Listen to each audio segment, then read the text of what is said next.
अनुवाद की रीढ़ की हड्डी को अपने जूते की ठोकर मारकर तोड़ने वाले ऐसे पेरियार ईवी रामास्वामी नायकर जी के चरणों में नमन करते हुए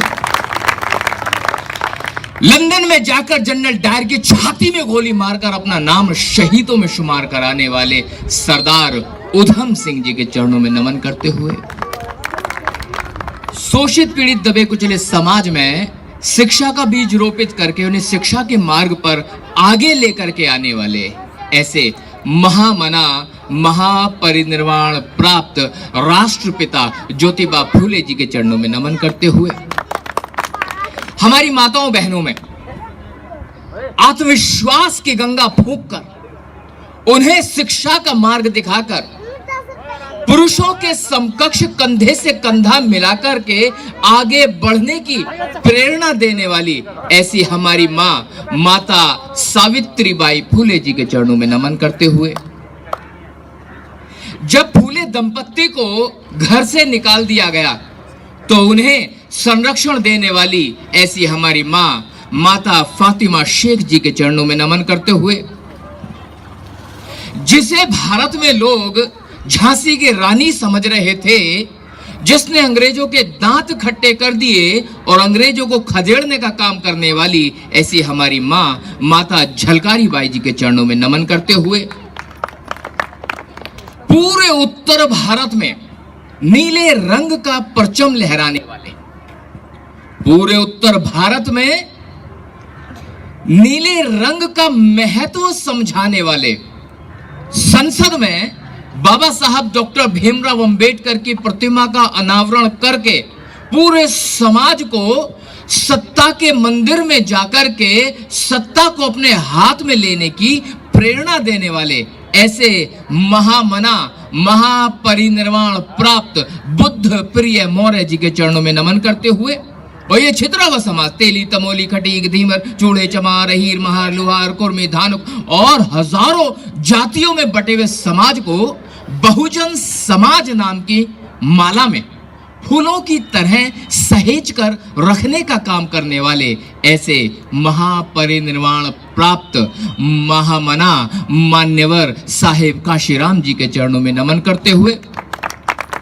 और पूरे विश्व को सबसे बड़ा लिखित संविधान देने वाले, भारत को गणतांत्रिक व्यवस्था देने वाले, भारत में लोकतांत्रिक व्यवस्था देने वाले और ऐसा लोकतंत्र जो विश्व का सबसे बड़ा लोकतंत्र बनकर उभर कर आया और ना सिर्फ उभर के आया बल्कि सफलतम प्रयास किए गए इस लोकतंत्र को विश्व में सबसे बड़ा लोकतंत्र बनाने के लिए भारत में केंद्रीय बैंक होना चाहिए, बैंकों का बैंक होना चाहिए, बैंकों की कंट्रोलिंग होनी चाहिए, उसकी विचार अंग्रेजों को देकर के इंपीरियल बैंक की स्थापना हुई, फिर बाद में जैसे रिजर्व बैंक बना दिया गया, ऐसे विचार प्रदर्शित करने वाले महिलाओं को जो नौकरियों में है उन्हें प्रसूति अवकाश की व्यवस्था करवाने वाले, पूरे भारत में एम्प्लॉयमेंट एक्सचेंज की व्यवस्था करवाने वाले, महिलाओं को पुरुषों के समकक्ष बराबरी का अधिकार हिंदू कोड बिल के माध्यम से देने वाले, शोषित पीड़ित दबे कुचले लोगों के साथ होने वाले छुआछूत का बंटाधार करने वाले, मनुस्मृति जैसे काले कानून को ठोकर मारकर हवा में उड़ाकर आग लगाने वाले ऐसे महामना महापरिनिर्वाण प्राप्त विश्व रत्न बोधिसत्व बाबा साहेब डॉक्टर भीमराव अंबेडकर जी के चरणों में नमन करते हुए मंच पे आए हुए समस्त अतिथिगण, आप सभी को मेरा क्रांतिकारी जय भीम और दर्शक दीर्घा में आए हुए मेरे युवा साथी, मेरी माताएं बहनें बुजुर्ग साथी, आप सबको मेरा क्रांतिकारी जय भीम। आवाज भी ना निकल ले जाएगी। दोनों हाथ ऊपर करेंगे, दोनों हाथ सब करेंगे, मेरे साथ बोलेंगे जय भीम जय भीम जय भीम। जब तक करंट ना हो तो रवानी नहीं आती, जिस हलक से जय भीम ना निकले उस शरीर में जवानी नहीं आती। तो कुछ लोग सोच रहे होंगे यार ये चश्मे वाला टाई लगा के ना जाने किन किन लोगों के नाम ले रहा है। ये सारे हमारे बाप दादा हैं। मुझे ऐसा लगता है कि अगर बाप दादाओं का नाम लेके कोई काम शुरू कर दिया जाए, आधा काम तो पहले ही खत्म हो जाएगा, बस बाकी तो फॉर्मेलिटीज रह जाती हैं। और फिर ऐसा भी है कि जो समाज अपना इतिहास नहीं जानता वो समाज अपना इतिहास लिख भी नहीं सकता। तो जरूरत इस बात की थी कि बात तो कहनी है, साथ साथ अपना इतिहास भी बताता चलूं। ये वाला हिस्सा थोड़ा खुला रखना तो बात आ जाएगी दिमाग में, क्योंकि अगर जरा सी भी बात चूकी तो खोपड़ी में घुसेगी कौनी।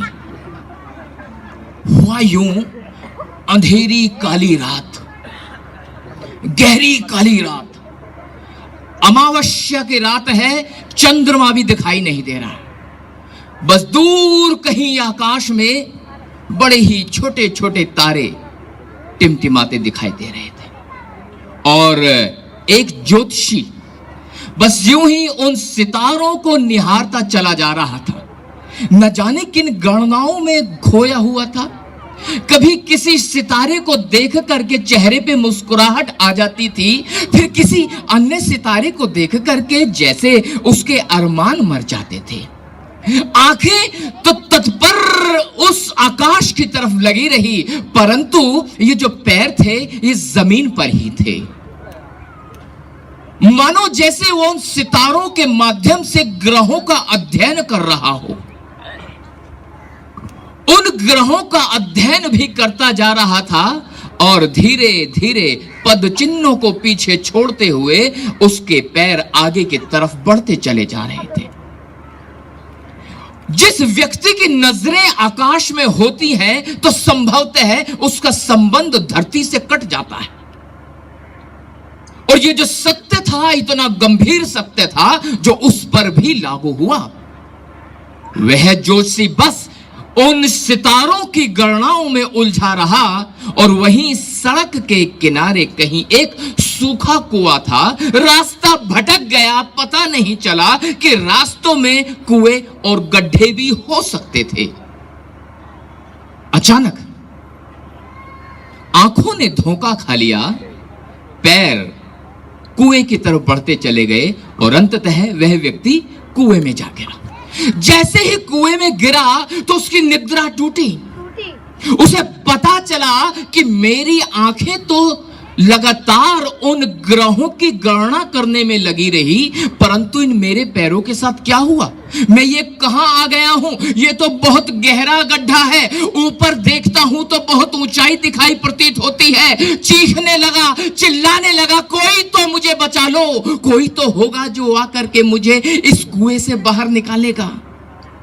गहरी अंधेरी रात, सब जगह सन्नाटा और केवल सूनापन, कहीं कुछ नहीं था।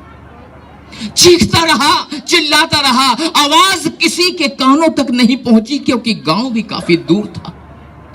न जाने कहां से वहीं कहीं से एक बूढ़ी महिला गुजर रही थी।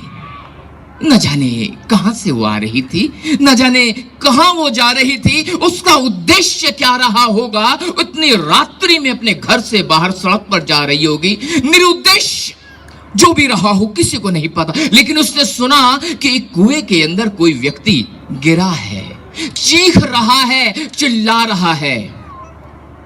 उसे लगा कि मुझे इसकी मदद कर देनी चाहिए। मदद करने के लिए कदम आगे बढ़े। कुएं के पास रस्सी में बंधी बाल्टी और उस रस्सी को जैसे नीचे लटकाया तो उस रस्सी के सहारे वह व्यक्ति कुएं से बाहर आ गया। जैसे ही वह व्यक्ति कुएं से बाहर आया तो उस व्यक्ति ने कहा,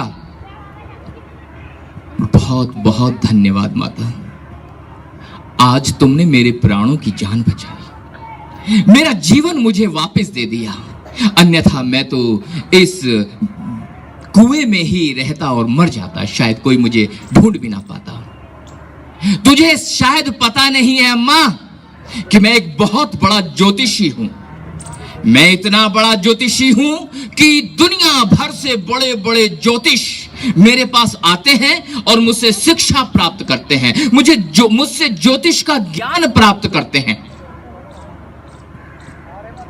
लेकिन मैं उनसे पैसे लेता हूं, बड़ी भारी रकम वसूलता हूं, तब कहीं जाकर के उन्हें ज्योतिष का ज्ञान देता हूं। लेकिन सुनो, चूंकि तुमने मेरी जान बचाई है, अगर कभी तुम्हें आवश्यकता पड़े मेरी सेवाओं की तो तुम मेरे घर आ सकती हो। मैं तुमसे 1 रुपया भी नहीं लूंगा, क्योंकि तुमने मेरी जान बचाई है, इसलिए मैं तुम्हारी मदद जरूर करूंगा। क्योंकि जब भी तुम्हें सितारों के बारे में जानना हो, ग्रहों के बारे में जानना हो, नक्षत्रों के बारे में जानना हो, तो तुम मेरे पास आ सकती हो। बूढ़ी अम्मा ने कहा, ओ भैया, ओ बाबूजी, ओ भाई, मुझे तो तुम माफी कर दो। देख भैया, मैं तो तेरे दोहरे आने वाली नहीं। अम्मा, ऐसा क्यों कह रही हो? आप मेरे पास नहीं आओगी? क्यों नहीं आओगी? मैं इसलिए नहीं आऊंगी भैया, देख, जिस आदमी को सड़क के गड्ढे और कुएं ना दिखाई पड़ते हो, वो बड़े बड़े ग्रह और नक्षत्रों के बारे में क्या कहेगा? उसकी सच्चाई का क्या भरोसा? बात समझ ले? हमारे बहिष्कृत समाज की सबसे बड़ी समस्या ही यही है कि समस्या को स्वीकार ही नहीं करते। हमारी तो निगाहें ऊपर है, ऊपर है। बेटा मैंने पैदा किया, शादी की बुकिंग करेगा पंडित, वो भी सितारों को देख करके। अरे बेटी मैंने पैदा की, उसकी शादी ब्याह सगाई का हिसाब किताब करेगा पंडित। जिसे खुद अपने गड्ढों के बारे में नहीं पता, वो कहां गिर जाए, उसे खुद नहीं पता। तो हमारे बहिष्कृत समाज की सबसे बड़ी समस्या ही यही है कि हमारी निगाहें जमीन पर नहीं है, निगाहें आसमान पर है। याद रखना, आंखें धोखा खा सकती हैं। आंखें धोखा इसलिए खा सकती हैं क्योंकि आंखें सपने देखती हैं, पैर सपने नहीं देखता। पैर को चलने के लिए ठोस जमीन की आवश्यकता है। उसी तरह जीवन जीने के लिए ठोस चीजों की आवश्यकता होती है। भ्रम में जीना ठीक नहीं है। आंखें आकाश पर हैं, चलना जमीन पर है। 5 दोस्त थे, पांचों न्यूयॉर्क गए। न्यूयॉर्क जाकर के वहां उन्होंने देखा घुड़दौड़ चल रही है। घुड़दौड़, वहां पैसा लगाते, जीत करके आते। घुड़दौड़ में गए और ये सोचा कि आज कौन सा घोड़ा जीत सकता है। पांचों ने दिमाग लगाया और ये सोचा कि गैंग्रीन नाम का जो घोड़ा है वो जीत जाएगा। घोड़े का नाम था गैंग्रीन। गैंग्रीन नाम का घोड़ा जीत सकता है। तो उसने, पांचों ने मिलकर निर्णय ले लिया और अपने एक दोस्त से कहा कि एक काम करो सतपाल, तू जा और जाकर गैंग्रीन के ऊपर जो है दाव लगा दे। ध्यान से सुनना, दाव लगा दे। दाव लगाने के लिए गया। रास्ते में एक व्यक्ति मिल गया जिसका नाम था सुधींद्र भदौरिया, ब्राह्मण। सुधींद्र भदौरिया मिल गया। उसने कहा, तो पागल है, कहां जा रहा है? गैंग्रीन कोई जीतने वाला नहीं है। एक काम कर, बसंती नाम की घोड़ी है, तो उस पे लगा दे, उस पे लगा दे, एकदम दाव पक्का है। उसने बसंती पे जाके दाव लगा दिया। गैंग्रीन नंबर 1 आ गया और बसंती का आता पता नहीं था।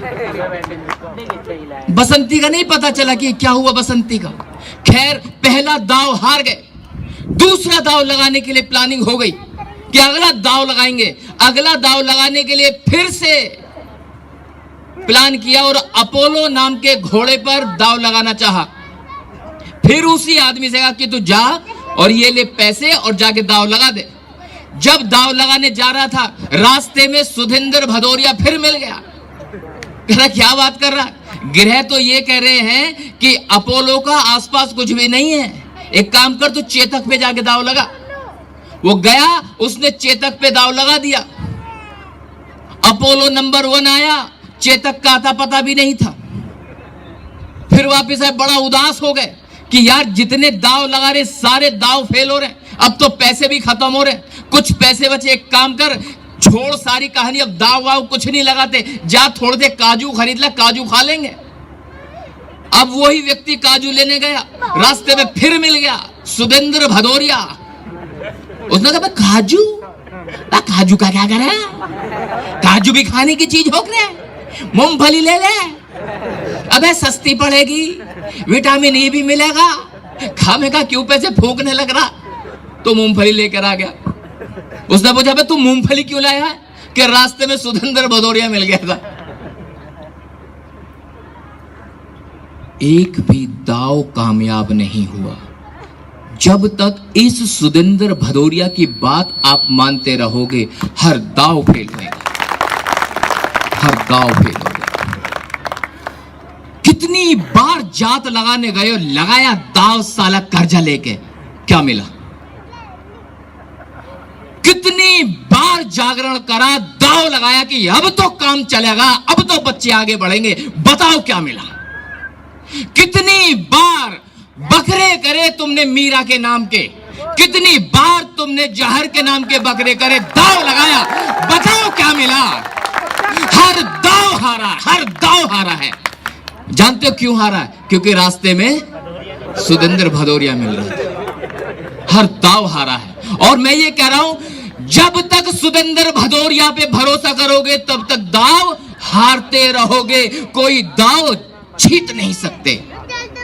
गरीबी समस्या है, हमें बता रहा सुदेंद्र भदौरिया, ये दुनिया माया है, इल्यूजन है, मोह माया है, कुछ नहीं रखा। अरे जब कुछ नहीं रखा तो सारी चीजें समाप्त हो गई। इसका मतलब मोह माया है ये संसार, तो संसार के अस्तित्व को आप स्वीकार करने के लिए तैयार नहीं है। अगर संसार के अस्तित्व को स्वीकार करने के लिए तैयार नहीं है तो संसार की समस्या को स्वीकार करने के लिए तैयार नहीं है। संसार की समस्या गरीबी है, संसार की समस्या बेरोजगारी है, संसार की समस्या लाचारी है, और इस लाचारी से छुटकारा नहीं मिल सकता क्योंकि ये संसार मिथ्या है। सुनो कभी आसाराम बापू को जाकर के, हनीप्रीत का पापा क्या कह रहा और रामदेव क्या कह रहा है। सुनो इन्हें, हमारी माताएं बहनें ज्यादा पागल इस चक्कर में। गुरुजी मेरे गुरुजी ने पकड़ी मेरी बांह, नहीं तो मैं बह जाती।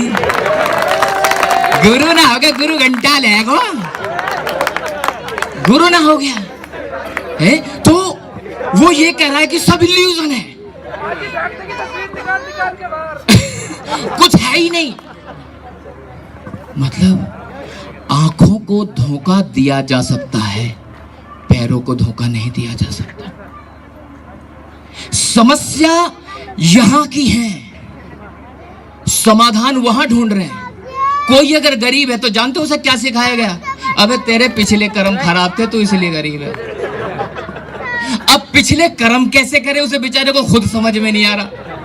अब वो ये कह रहा है अगर तेरा पिछले जन्म के कर्म खराब है, इस जन्म में तेरे को गरीबी मिली है, अगर तू अगला जन्म सुधारना चाह रहा है, अगला जन्म सुधारना चाह रहा है तो तू इस जन्म में राम भजन कर, गरीबी को स्वीकार कर। अरे मैं तो गरीबी हूं, कर रहे हैं लोग, वो मान गए, वो स्वीकार कर गए कि वो गरीब थे, गरीब हैं, और लिख लो गरीब ही रहेंगे, क्योंकि जो पिछला जन्म है उसका तो कोई हिसाब किताब है ही नहीं, और जो अगला होगा उसकी भी कहानी कुछ सेट नहीं है। और अब जो है, मतलब यहां बैठा हुआ हर एक व्यक्ति जो भारत में पैदा हो गया, जितने यहां बैठे, आप में से हर एक व्यक्ति भारत का प्रधानमंत्री बनने की योग्यता रखता है, पढ़ा लिखा हो तो भी, ना हो तो भी। बोलो है ना? डन? तो फिर अमीर बनने में क्या दिक्कत है?